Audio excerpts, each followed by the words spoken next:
in this tournament, bro. Dawson, the big man on the ground, running with those ice climbers and some of the biggest skill you'll ever see with that character. Dude, I'm watching him, and it feels like man has some dark magic he got going on.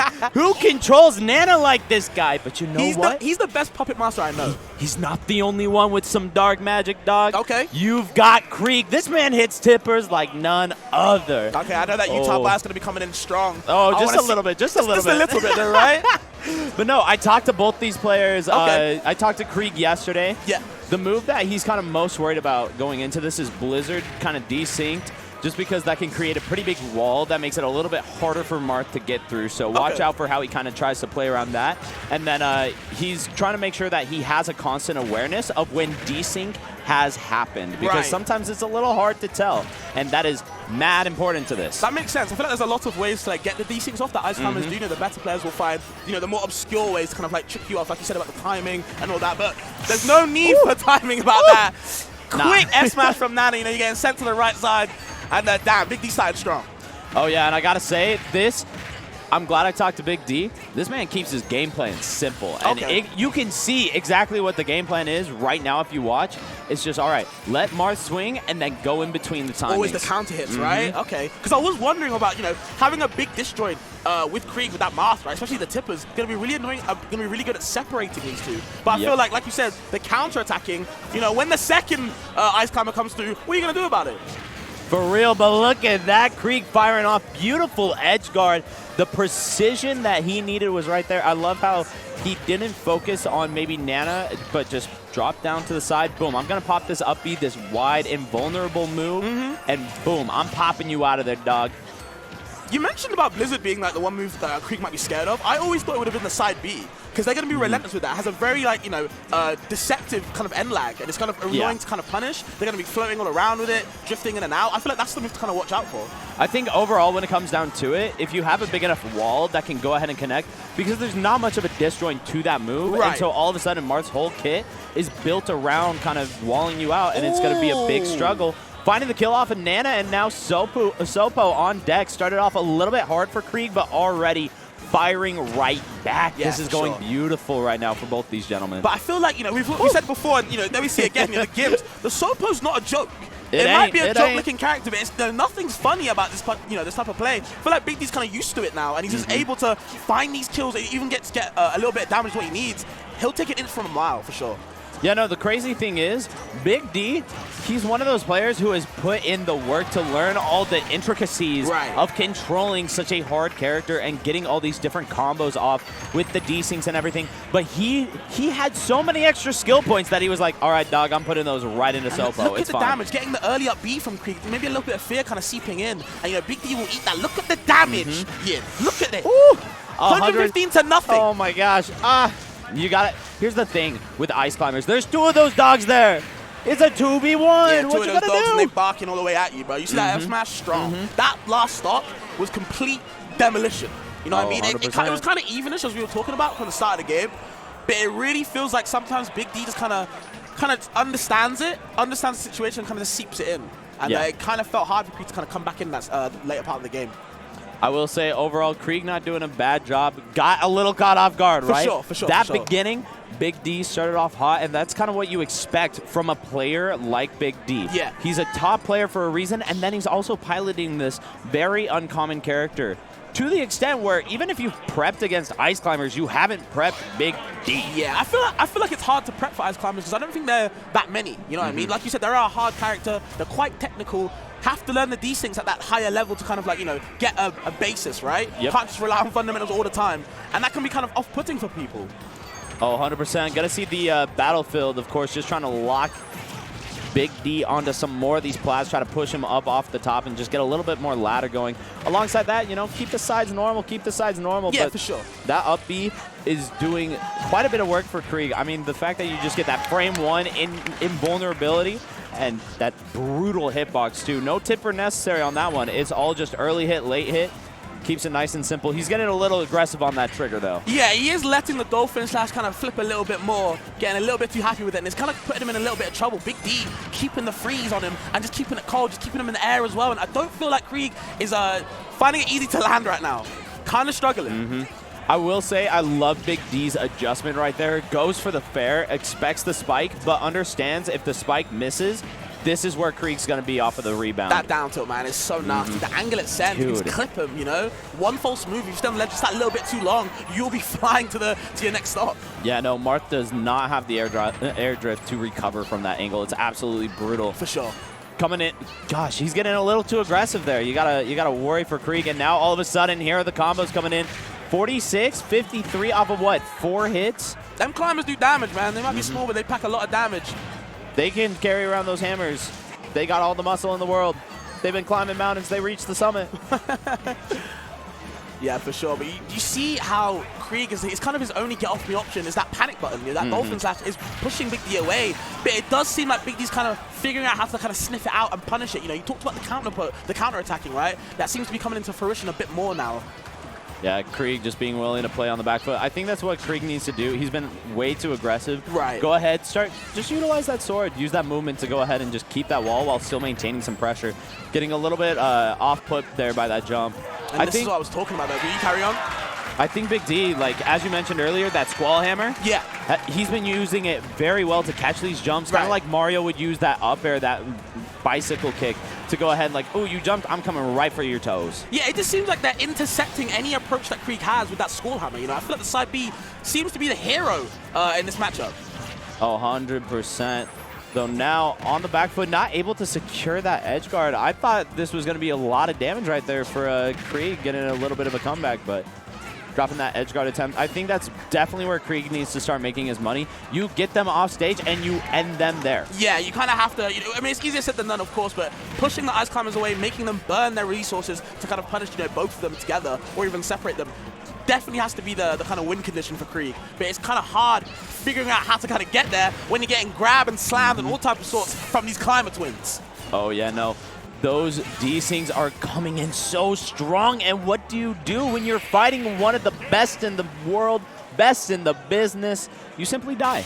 It's definitely the counter-attack. I think you've hit the nail on the head because their shields activate at different times with the climbers. Even though he might hit one, there's another one waiting for you, holding shield ready to punish. And, you know, it's either an up smash, a grab F smash. It's a lot of damage or a kill, and that's costing Kreeg a lot of stocks. Yeah, Kreeg does not have the multi-hits. It feels like he needs to play around some of these shields. For sure. And at this point, there's got to be a little bit of adaptation. The question becomes, like, what do you do? Because normally one of the big counterplays to shield against ice climbers is you have a grab that also has a throw hitbox. Yes. So, like, banjo back throw, where he's swinging the one climber around, it knocks the other way so you don't get hit. Right. I don't know if Marth has that. I don't believe he does. You know, he has like the down throw, the smackdown, or the up throw. You know, but I don't think maybe he has down throw might on like maybe it does like a landing hitbox, like half the aerials do in this game. Not too sure. Maybe he could abuse the throw armor. Maybe that. Otherwise, I don't know how you kind of combat from Marth's side. I feel like it's more about using the disjoint as much as you can. You know, you can't be near them. You scrap with these climbers, they're used to it. You know, they've been scrapping all the way. In the North Pole, whatever, you know, they're used to it. But I don't feel like Kreeg needs to be in that vicinity. They need to be far away. Yeah. Far away. 100%. Not finding the whiff punish on the squall hammer, but all the same coming through at that side B, that dancing blade. I will say that is one of the few. Oh, I like that. Hold up. He spaced it down. He spaced it down air away, and challenged the shield break and they'll come in and look at that. Even getting the tippers to show off. He's like, no, stay off. Flexing. Okay, Kreeg. I will say that might be the shield counterplay. Hold up. Maybe cook that a little bit more. Well, yeah, he's starting to space his areas a bit more now. You know, space down there kind of made Big D come in, pause, and he was able to kind of get a punish off that as well. But it's more on how does Big D kind of even up the stocks though? Yeah, and that is the thing. Big D has done a really good job of just pressuring Kreeg onto ledge. We're starting to see a lot more of that shield breaker come out from Kreeg. I like the idea because even if Big D isn't shielding as much now due to that, all of a sudden, he keeps getting that conditioning in there. Right? Yeah, that makes sense.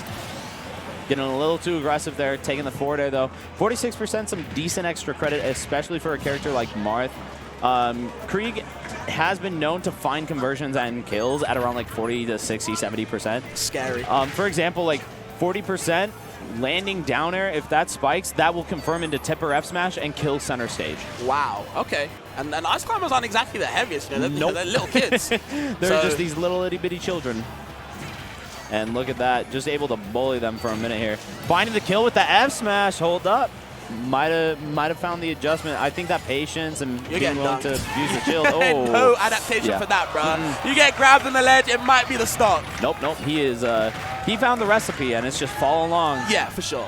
But I do think Kreeg is playing with a lot more confidence in this match. Definitely, like I said, spacing the areas more, not scrapping. You know what I mean? He's keeping out of that bubble of where if you're in that vicinity, you might just die. Oh, 100%. Squall Hammer coming through. I love the mobility. That's been kind of the big thing, and Big D hasn't used it grounded a lot. It's been a lot about like, either I am short hopping as I use it rising, that way I'm coming underneath you, or I'm going to go over top of the sword and come on top of you. For sure. And it's just that mix-up of where is Big D going to be that has kind of been brutalizing Kreeg within the neutral play. And you see again, Kreeg trying to opt for the shield break to kind of scare Big D, keep him away. And there's the down that's going to be coming out. No, just going to wait in for the back ends, but still just air dodge again, giving it to Kreeg. Doesn't set it up nicely though. And oh, you stayed too long. The tip F smash. The catch on the ledge hang. All right, dog. Stayed a little bit too far on the ledge, man. That's that fear coming out from Big D. Hey, you can't nice stay there sign too long. Kreeg. It's not safe. It's not safe. He's coming hunting for you. He smells the blood in the water. And that was a lot of it too. I will say, I like how Big D, instead of like trying to aggress after having Nana knocked off stage to buy himself time, he was just like, nah, I'm just coming off. I'll grab ledge. Like, that idea is so good. I think that's a really good point, because most people would kind of like, you know, go for the ledge trap option, you know what I mean? Go for the loads of nairs from Marth, kind of space them out, but as soon as he noticed that little bit hanging a bit too long, F smash. Tipper as well. Just a boom. Alrighty, game 4. Big D's counterpick. This time we're going to see Hollow Bastion finally moving away from the classic battlefield and onto the waters of Hollow. And already stage pick looking a little bit. I like having that center plat for Big D, where all of a sudden it's just guaranteed they're going to be moving up with that up air. Kreeg going ahead, eyeing out there. Good reaction at that moment. Definitely don't want to be caught up with those ladder combos. They deal so much damage. Pelted by blizzards, man. Getting caught in the snow for real. He's feeling cold. It might be rain. Look, it ain't raining no more out here in Portland. It's all snowstorms for the rest of today. Big D prescribed. Ooh, that F tilt tipper is so good. Yeah, it's really good at catching that, right? You know, they can push Big D off stage. It's just having to maintain that advantage. They can be so hard. These little kids just seem to be slipping out the way. Gosh, that blizzard to catch on the dash back in from Kreeg just to guarantee the Squall Hammer coming through.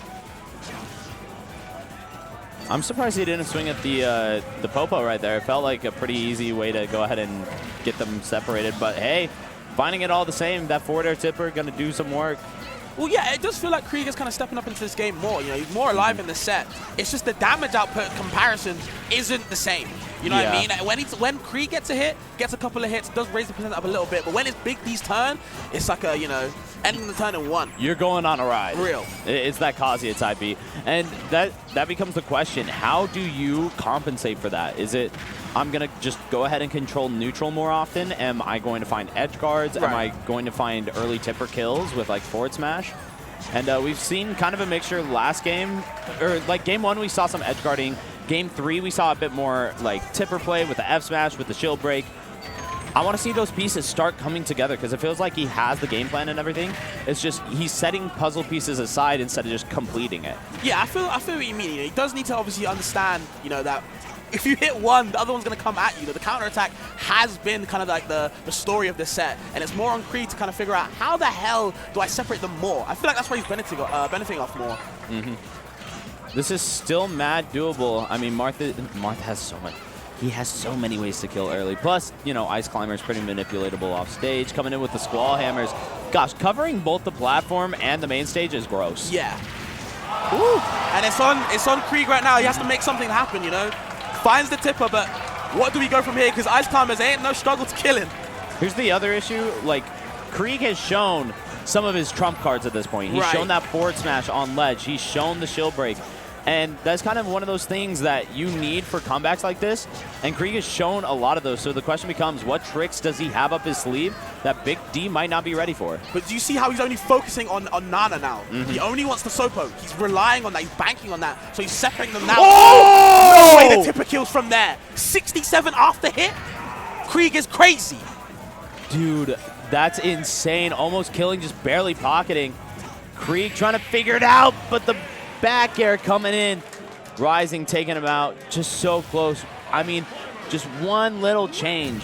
Maybe a little bit bigger of a charge on the F smash. Maybe just guiding it fair off stage a little bit more, or focusing on the Nana for a second. You know, it came so close,